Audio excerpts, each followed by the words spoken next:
Students with autism have at least 2 or more problems in the area of socialization. First, they may have difficulty using non-speech behaviors for social interaction. For example, they may have trouble making eye contact. Hi, kiddo. Hi. Oh, you look at me when you say hi to me. Oh, that was a nice try. Other examples include difficulty using gestures, facial expressions, or tone of voice in their interactions with others. Give me a high five.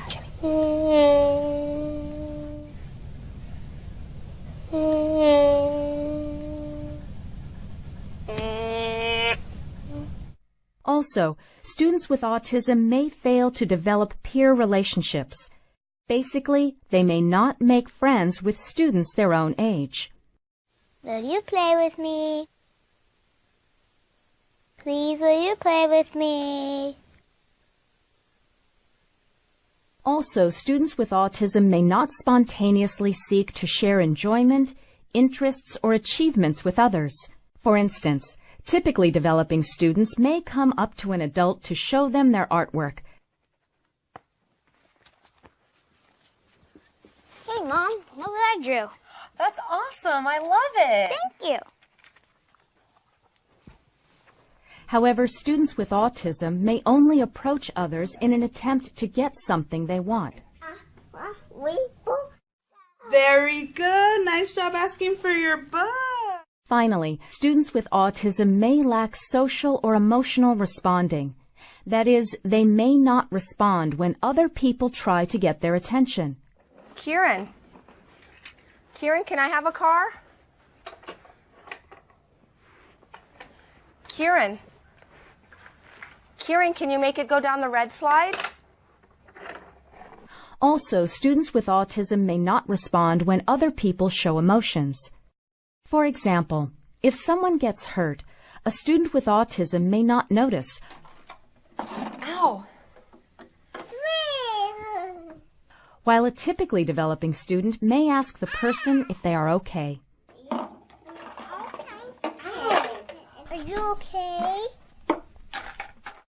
Students with autism must also have at least 1 or more problems in the area of communication. First, a student with autism may have a delay in or lack of spoken language.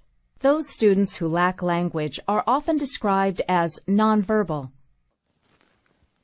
What do you want?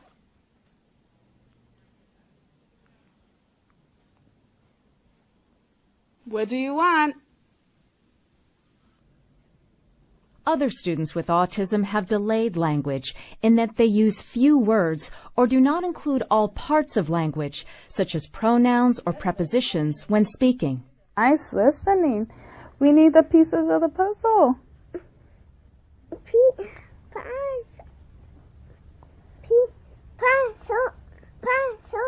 Say, I want play puzzle. Puzzle. I want play puzzle. One puzzle. Very good. Nice job. For those students with autism who have language, they may have difficulty starting or continuing a conversation. Examples of this are when students do not answer or ask questions to keep a conversation going.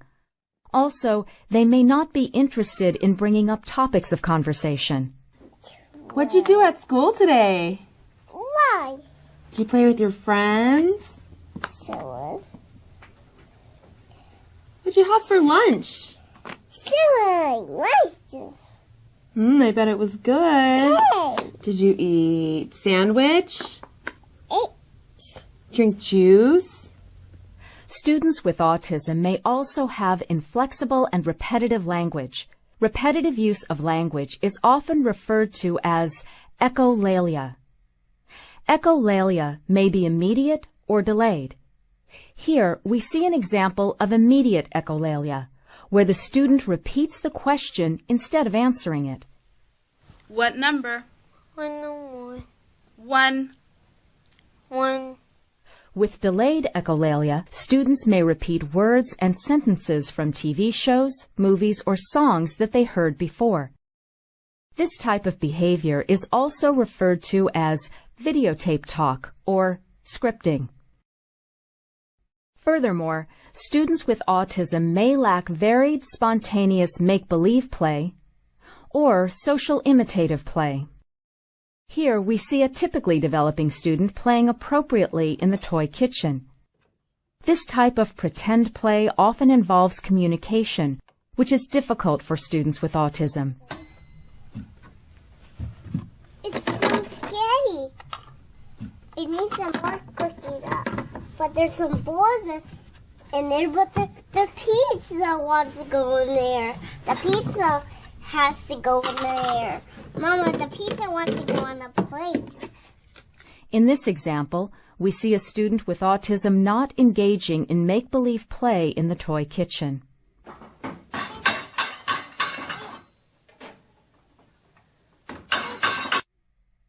Also, typically developing students imitate each other when they play. My baby's gonna dance very gently. Mine too. Da, da, da, da, da, da. While students with autism have trouble imitating others. Look, my baby's drinking. What is it? Students with autism must also have one or more repetitive and inflexible behaviors. For example, they may have perseverations, such as rigidly following non-functional routines. They may insist upon doing things the same way every time, such as sitting in the same chair, using the same color cup, or taking the same way to school each day. Okay, we're gonna go sit over here in this chair. I want that chair. Oh, we're gonna sit in this chair, okay? There you go. Great listening. Good job. Students with autism may also have obsessions with inflexible and limited interests.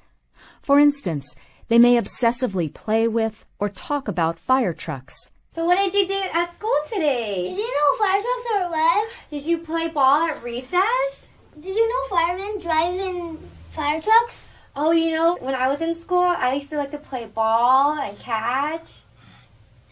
Did you know some fire trucks can be yellow? Also, students with autism may obsess over parts of objects, such as focusing on the wheels of a car instead of the car itself.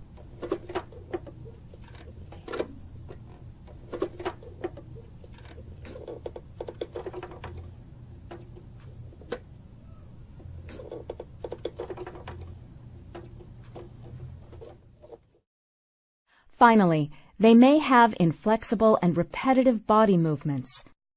Inflexible and repetitive body movements are often referred to as self-stimulatory behaviors, or SSBs. Sometimes this is even shortened further to stimming, or STIM. When students with autism participate in these behaviors, they are automatically reinforced. That is, they reward themselves internally without having to involve another person to give them the reward. There are many ways that students with autism can engage in self-stimulatory behaviors in order to give themselves pleasurable sensory input. It is important when working with students with autism to be able to identify these behaviors. Therefore, we are going to go over several sensory modes and discuss some examples of repetitive behaviors in each category. First, students with autism may engage in repetitive movements with their body, such as jumping in place, hand flapping, toe walking, or spinning in circles. They may also seek visual sensory stimulation, such as eye gazing or peripheral eye gazing, when they look out of the corner of their eyes. Visual self-stimulatory behavior may also occur when a student gazes at their hands or other objects, such as watching items spin, watching items fall, or looking at items that are lined up. Students with autism may also have auditory self-stimulatory behaviors in which they repeatedly make sounds or noises in order to hear them.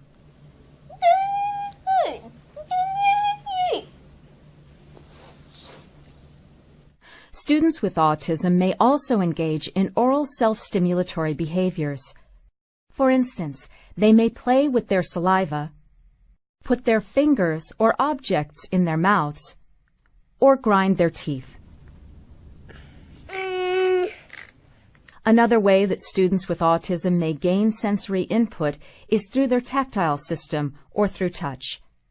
For example, they may have favorite materials to touch, such as soft or fuzzy items.